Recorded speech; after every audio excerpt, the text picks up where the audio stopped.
slower. Here's a whole little group right here. They're all little. The smallest one got it. Look at them all. Look at all these fish. Look at them all. Is that crazy or what? All trying to get it. That's just nuts. How about that? A boat flip his butt in this big rod. Crazy. Dude, grow up, learn a lesson. Whew. The old bug got him, huh? Nice thing is I can bury that in there and that swing head doesn't let him shake it. You might want to just post up here and just let them come to me, because that was a lot of fish. Sometimes you find these edges. I found this one last year, but I know the pattern, I understand it. It gets super, super shallow up there about a quarter mile, and they all just come this way because the main bayou is there and then the bay is right there. So I can usually just sit here and watch for them. And I may just do that.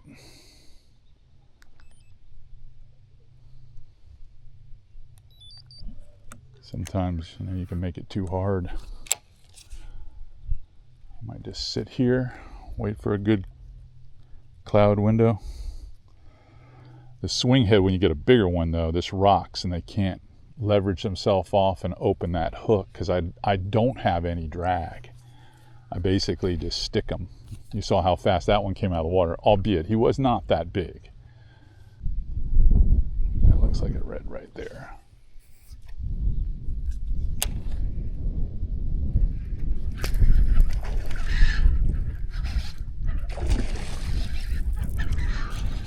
Yeah, you can just crush them doing this. 50-pound braid, they can't get away. And a 7.5 foot, you know, heavy action rod, you just basically cross their eyes every time you throw in there. Just pitch them a jig.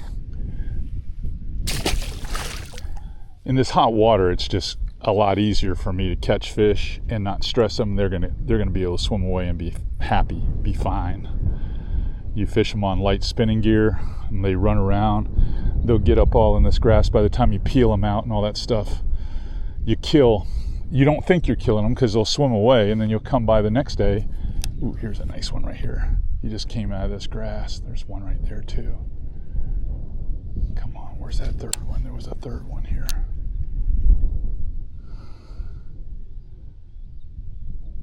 Can't tell where he went. I'm just sitting here quiet. To them, I'm just another one of these patches of grass. They dang near swim right into you. I almost cane poled one a second ago. I'm going to switch us. I'm going to get right here. I'm not worried about the grass, them getting in the grass. I've got a rod here that'll keep that from happening. I just want to be here where that water's a little cloudier and working a little harder. I think that's going to be my big fish is going to come along that sandy edge there. That little muddy edge is what my gut tells me. Get in here with the witching grass and the hydrilla. I'm just another patch of grass. Here's another one coming right at me. Watch this cane pole. Watch this. I'm just going to stick it right here.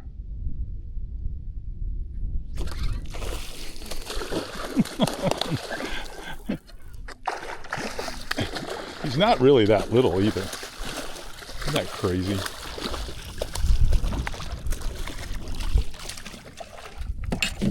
Alright, heavy gear. I'll bet this fish probably weighs 4 pounds almost. I thought he was little. He's a little bigger than I thought. That's a pretty good sized fish. Whew. He was a handful. But you can catch the fire out of them and they don't die on you. And it's using this type of gear. So I'll tell you what it is real quick. This is a 7.5 foot heavy. This is my swim bait, glide bait, big bucktail rod. I use this for inshore grouper, snook, 5/8 to 3 ounces. I got probably 11/16 weight on here right now, only because I couldn't find a 1/2 ounce football head. But this was an award-winning series for Fitzgerald Rod, the FlatsClass inshore rod series. And this has been a fantastic rod, especially for bigger, heavier baits, heavier gauge wire, integrated swim baits, the Mullitron line throughs. They work great with this, both the fast sink and the shallow versions. Like I said, big first light jigs, things like that work great. The Hercules minnow. And obviously, I thought of those because I'm a Floridian. But here in the Marsh, if you live in South Carolina, North Carolina, fishing marsh, or you're in Louisiana, this is an awesome little pitching and flipping stick that you can really hammer fish with. And basically it's just slide it out there and just pull it in front of them, and well, or drop it like I did and just cane pole a 4-pounder right into the boat, lift them right out of the water. It's amazing. Right here on the edge of the grass.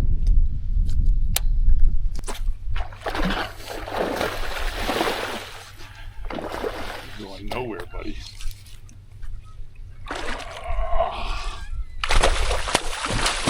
Good 4.5, 5-pound fish. Good. Crazy. They're this green, they're hard to hold on to, but you can see it's a fun way to catch them. And I know it doesn't seem like it's very sporting. I'm not letting them run around, but that's the way they survive. Whew. All right, it's gonna be a good one.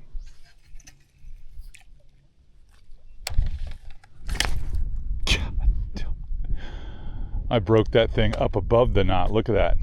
That was too big a swing. Ugh.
Never knew what hit.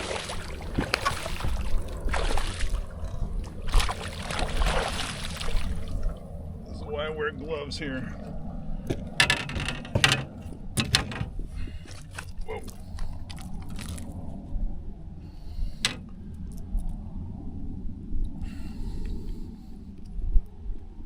Take this little deal out of him. Again. Nice fish. These are all 22, 23 inch fish. I had one that was about 25.5.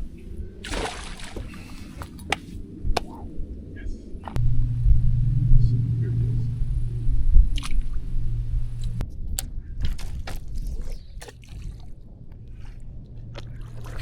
is. Got him on the second one. Literally pulled it away from him, and he came and got it on the second one. This one's a little bit bigger. This one we might measure. He's putting a bend in the rod. Literally pulled it from him because the rod's so fast. Pull it away from him, flopped it back down. He turned around. God, man. You gotta love Louisiana. You gotta love it. Wait till you see the size of this monster.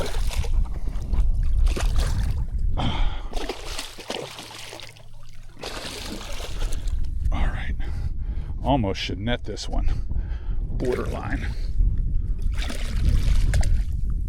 Borderline should net this one. Whew. Oh man, he is fat. I mean fat. Might have to get a picture with this one.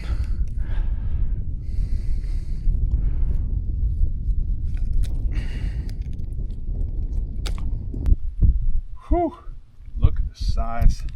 How tall this fish is in the back. That is crazy. A beauty. A real beauty. All right. All right, off they go. You know, as a push-pull guide, you learn a lot about how fish move, and you're trying to conserve your own energy. So I spent a lot of time looking for drains like this where I can lean on my pole and just stay here and let them come to me. That's how you remain a flats guide into your 60s. Pro tip.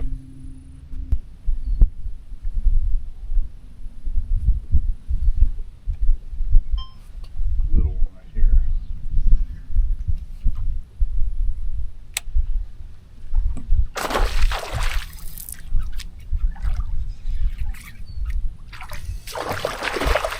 Woo.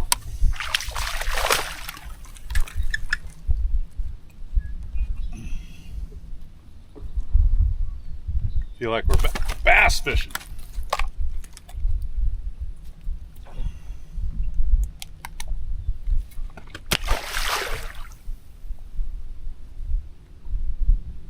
Ooh, here's a good one here, slipping by me.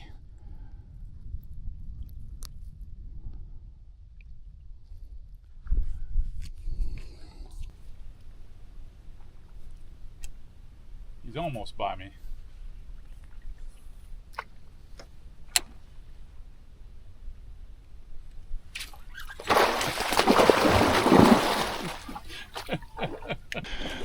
It's crazy. This one's a beauty too. When I tell you I have probably caught 30 fish, that's no fishtail. This is a beautiful fish. Beautiful. I mean copper. Like a shiny Lincoln penny.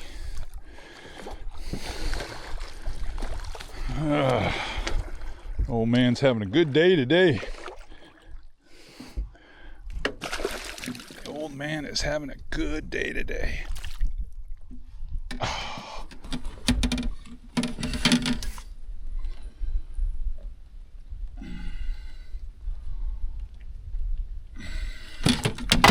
Whoa.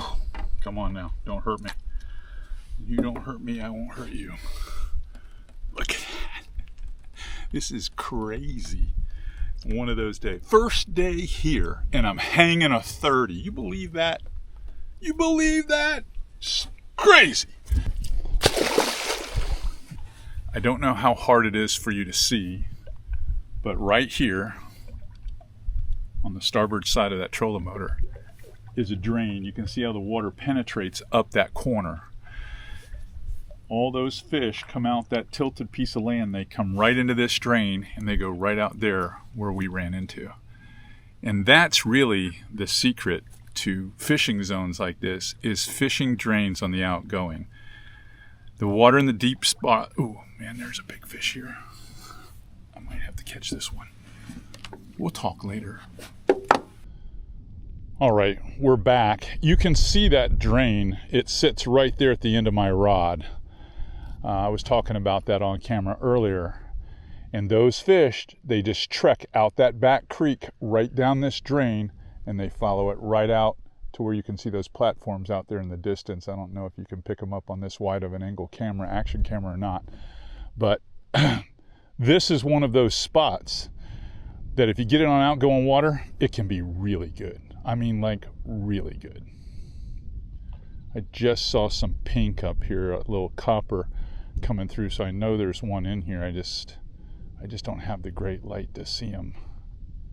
If he'll come up and glow one more time.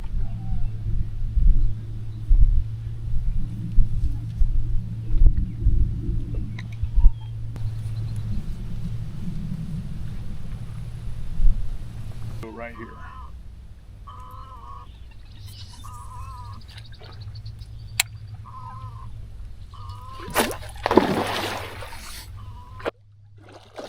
Second one with him. If I had another rod right now, I could catch two big ones.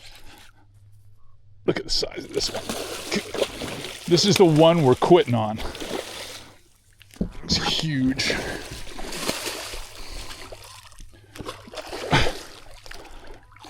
Oh yeah. The toughest ones to land here. They can be tough to land just because rod's so fast. Tip loosens. If the tip springs back, I could lose them. Come on now.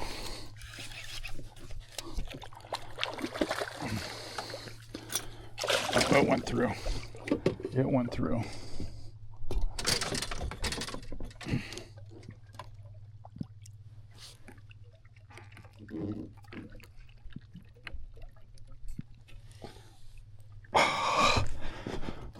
Wait till you see this fish.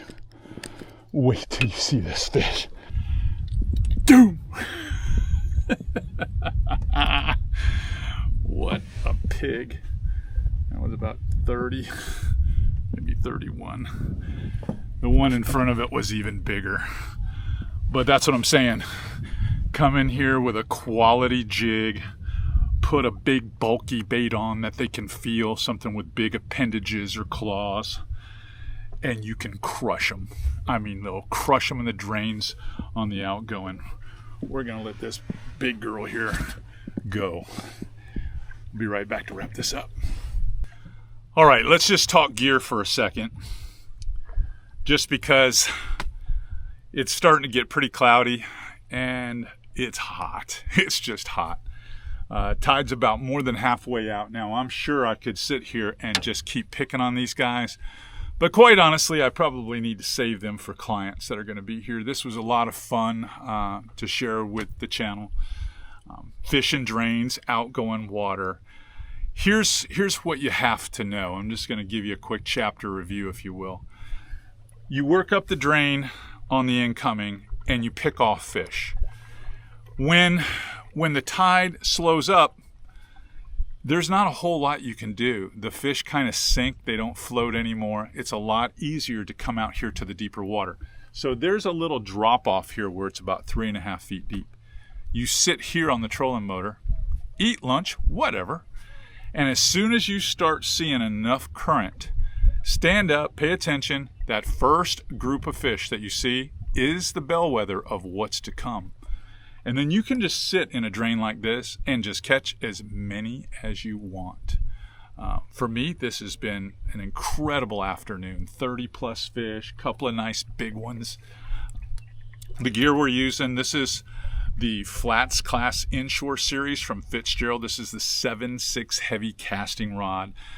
I may have said it earlier, basically designed to be a swim bait, glide bait, big jig rod, something that you could catch anything from cobia to small, medium tarpon, snook, bull, redfish, inshore grouper. It's just that rod. I needed a rod like that in my lineup. It's about I'm going to say an 85-15 rod. It's a stick. It's a weapon.